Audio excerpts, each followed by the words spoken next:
किसी की पहचान मूल रूप से भाषा के माध्यम से बनती है और निर्मित होती है। यह व्यक्तिगत और सामुदायिक पहचान दोनों के विकास में एक महत्वपूर्ण कारक है और संचार, अभिव्यक्ति और संस्कृति के लिए एक शक्तिशाली माध्यम के रूप में कार्य करता है।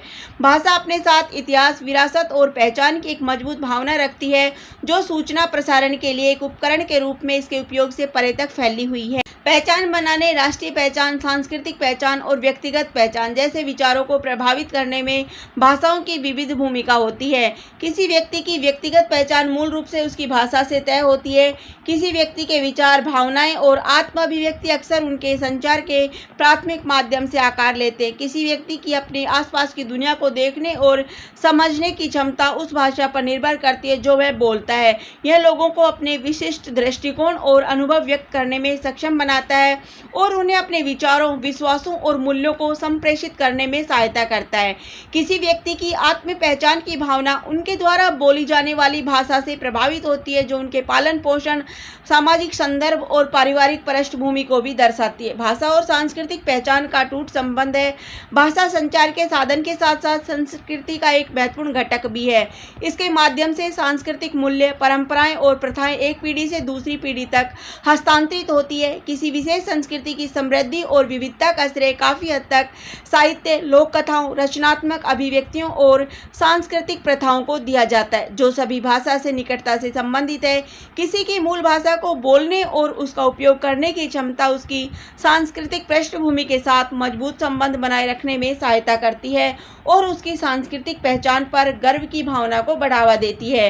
राष्ट्रीय पहचान भाषा से भी बहुत प्रभावित होती है, चूंकि यह लोगों के सामूहिक इतिहास, मूल्यों और आकांक्षाओं को प्रतिबिंबित करता है। इसीलिए इसे अक्सर राष्ट्र की परिभाषित गुणवत्ता के रूप में उद्धृत किया जाता है। प्रशासन, शिक्षा और सांस्कृतिक अभिव्यक्ति में संचार के उपकरण के रूप में भाषा एक राष्ट्र की एकता का प्रतिनिधित्व करती है। बहुभाषी देशों में यह संघर्ष या सामंजस्य का कारण हो सकता है और साथ ही साथ जनता के बीच देशभक्ति और एकजुटता की भावना को बढ़ावा दे सकता है। अन्य लोगों की धारणाएं और दृष्टिकोण भाषा से प्रभावित हो सकते हैं। विभिन्न भाषाएं अक्सर एक क्षेत्र या देश के भीतर सह अस्तित्व में रहती है, जो मानव समाज की एक विशेषता है। चूंकि ये विभिन्न भाषाई समुदायों के बीच दीवार या पुल बना सकती है, भाषा समावेशन या बहिष्करण का माध्यम भी हो सकती है। यह प्रभावित कर सकता है कि लोग एक दूसरे के साथ कैसे जुड़ते हैं, उनके दृष्टिकोण और उनकी रूढ़िवादिता, साथ ही वे दूसरों को कैसे देखते हैं और उनके साथ कैसे बातचीत करते हैं। भाषा का उपयोग प्रभुत्व प्रदर्शित करने, नियंत्रण स्थापित करने या विविधता के लिए समावेशिता और सम्मान को प्रोत्साहित करने के लिए किया जा सकता है। लेकिन यह समझना महत्वपूर्ण है कि भेदभाव और अन्याय भाषा के कारण भी हो सकता है। किसी भाषा पर आधारित भेदभाव, जिसमें भाषा की हानि, भाषा दमन या भाषा आधारित हाशिए पर होना शामिल है, व्यक्तियों और समुदाय दोनों के लिए हानिकारक हो सकता है। यह सांस्कृतिक परंपराओं को नुकसान पहुंचा सकता है, आत्मबोध को कम कर सकता है और इसके परिणाम स्वरूप सामाजिक और आर्थिक असमानता हो सकती है।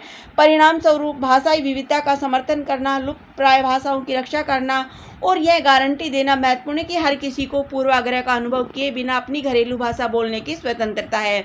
निष्कर्ष: ऐसे कई अलग अलग तरीके जिनसे भाषाएं पहचान के निर्माण में योगदान करती है। भाषा संचार का साधन होने के अलावा किसी की व्यक्तिगत, सांस्कृतिक और नस्लीय पहचान का एक अनिवार्य घटक है।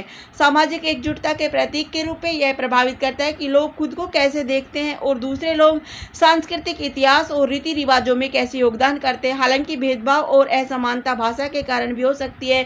किसी की मूल भाषा का उपयोग लोगों और समूह के बीच समावेशिता, गौरव और अपनेपन की भावना के निर्माण का एक बुनियादी घटक है। इसीलिए भाषाई विविधता को प्रोत्साहित करना, लुप्तप्राय भाषाओं की रक्षा करना और यह गारंटी देना महत्वपूर्ण है कि हर किसी को ऐसा करने का अधिकार है।